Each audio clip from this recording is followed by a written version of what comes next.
ODST Crossover War Bond, and I'm here today to talk about it because I think that it's an okay war bond, but there's a lot that needs to be said that just hasn't been recognized by the overall community.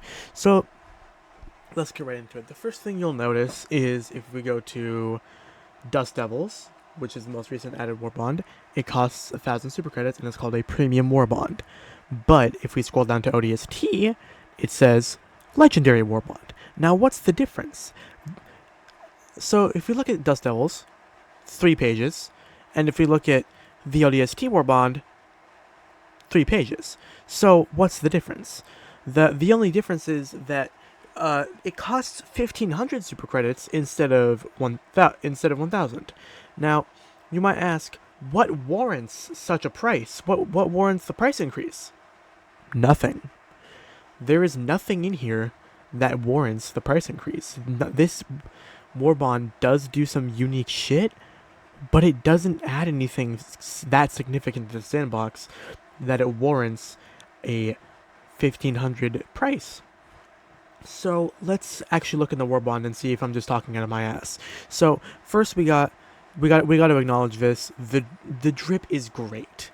Okay, everything in here looks fantastic, but the issue with that is you can't just bank everything on a war bond looking good.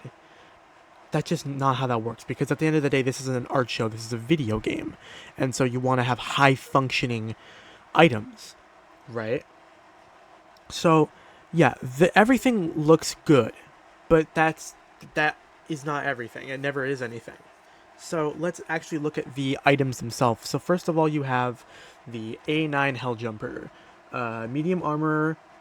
Both these are medium armor, by the way. Even the Recon, which you would think it'd be light armor, but no. It's medium armor too for some reason.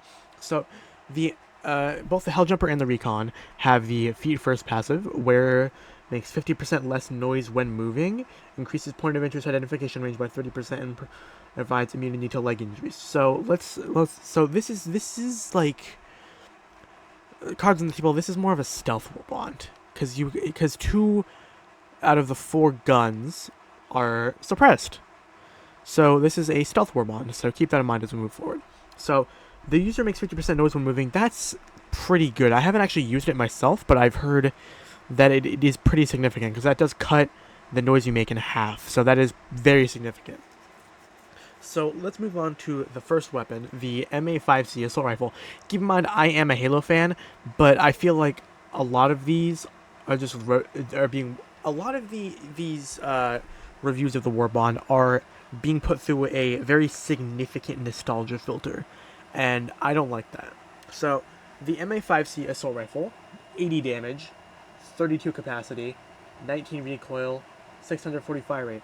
The closest thing I can compare this to is the Liberator Penetrator, which does around 65 damage, has a 42 capacity, and that is the only thing I really remember from the Liberator Penetrator, because I haven't used it in a while.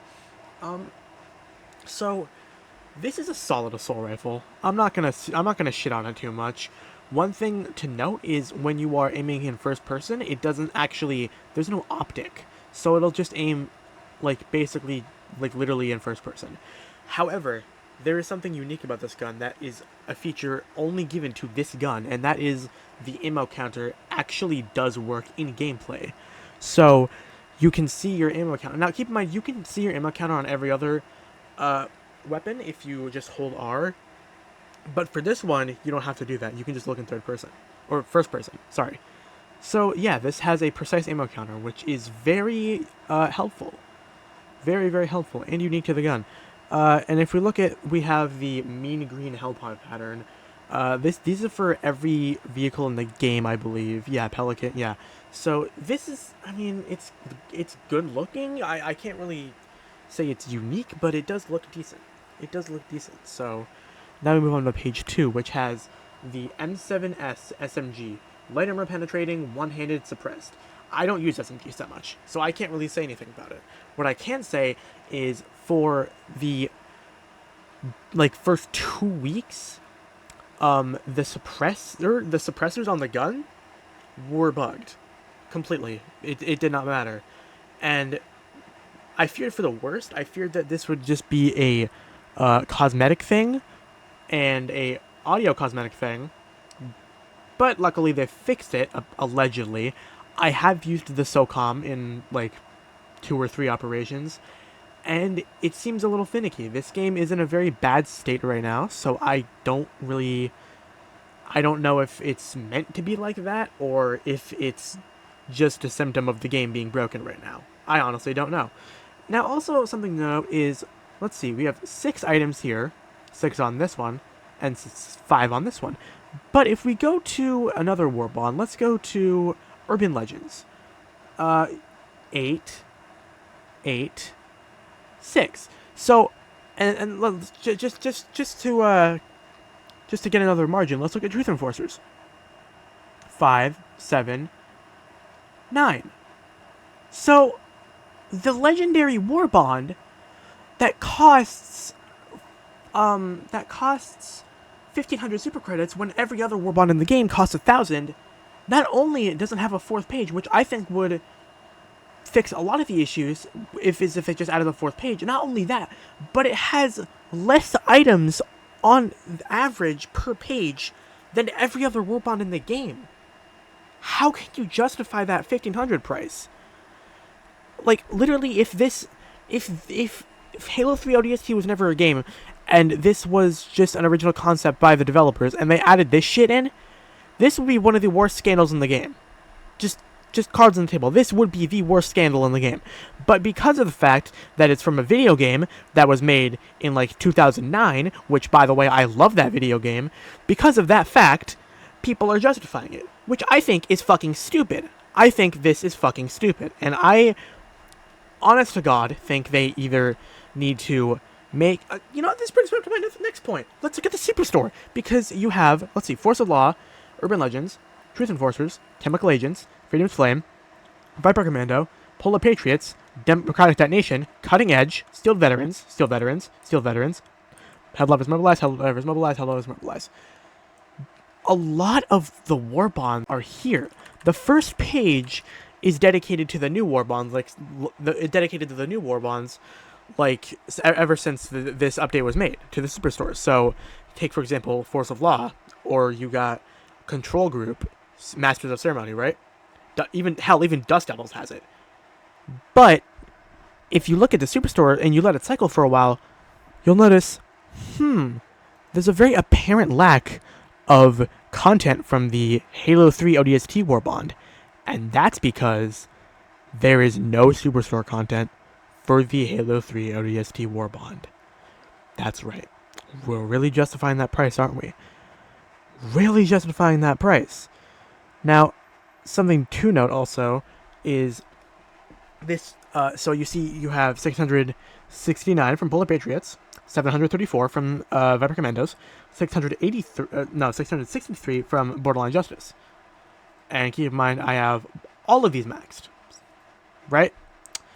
And 637, so it's around the same. So it also, on average, so it has less items per page, but still has relatively the same amount of medals that you have to spend to get everything. So not only is there less content per page, but the medal cost per item is also increased. What are we doing? Like, seriously, you guys dropped the ball hard. You didn't drop it, you just downright threw it on the ground. But we still have 3 things to go over, so let's go over them. We have the rookie title, which I think is pretty nice. It pays good homage to the video game that this is based off of. And then we have the M90A shotgun. Now, this is actually one of the guns that I have no gripes with. This gun is very good. If we look at the stats here, 605 damage, 6 capacity, 83 recoil, and a 80 fire rate. So, originally, the shotgun with the highest damage went to the Punisher, which had 405.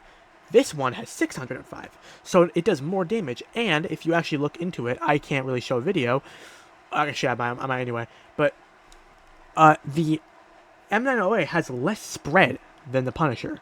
Now, keep in mind, this shotgun, all the guns in this war bond, you cannot customize at all whatsoever. Now, this shotgun I have absolutely no issue with. I've used it on the Predator strain, and it basically makes the Predator strain completely and totally useless. They can't do a goddamn thing against me with this. This is awesome. I love this shotgun. This is actually this is something that I have no issues with, and I am actually really happy that this was a thing. And last but not least, we have the M6C SOCOM pistol. Now, this gun is also suppressed, just like the SMG, and it is light armor pen, 100 damage, 12 capacity, 20 recoil, and a 900 fire rate. This pistol is very solid.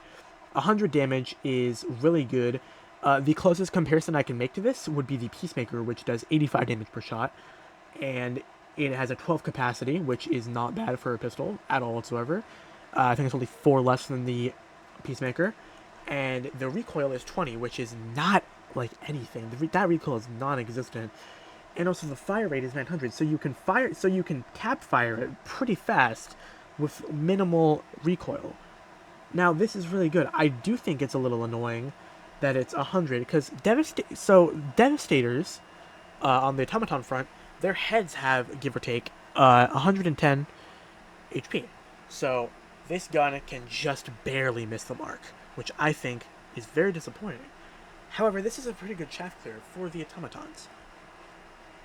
So yeah, that's the entire Warbond. I'm not skimping out on you here. 1, 2, 3. I'm smashing my score wheel. Can't. There's no 4th page. So yeah. I want you to ask yourself, do you think this is worth the 1,500 super credits? And if the answer is yes, then I don't know what to tell you. But thank you for watching.